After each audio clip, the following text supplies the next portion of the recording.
In the quiet heart of South India lies a forgotten village, Kandimalaya, a place where time stands still, where the dust of centuries clings to every stone. Few know its name, even fewer understand the secrets it guards, but buried deep in its past is the story of a man who may have seen the future. In the 1600s, within a humble home of mud and firelight, a boy was born. His mother, unaware of the storm he would one day become, cradled him in silence. That child was Veer Brahmendra, and from the moment he opened his eyes, the world around him would begin to change. As he grew, villagers began to whisper. They said he spoke of things that hadn't happened yet, as if he had already lived them. He would sit beneath the banyan tree, eyes closed, speaking of distant wars, foreign rulers, and events none could imagine. Was he dreaming? Or remembering a future only he could see? By the time he was a teen, the village no longer questioned his visions. They feared them. He named his writings Kalagnana, the knowledge of time.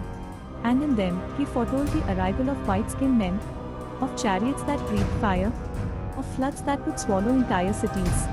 His words were dismissed by the powerful. But quietly, fear began to grow. Alone, by the flicker of an oil lamp, Veer Brahmendra began writing.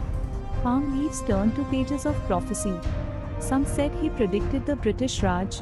Others claimed he foresaw India's freedom. But one thing was certain, his manuscript, copied in secret, spread across the region like wildfire. People began to follow him. And that frightened those in power. Then, the unthinkable happened. A mighty king was defeated in a war exactly as the seer had written. A flood swept through a once great town, just as he described, and from the forest came a black beast that spat steam and wrought like thunder, a train.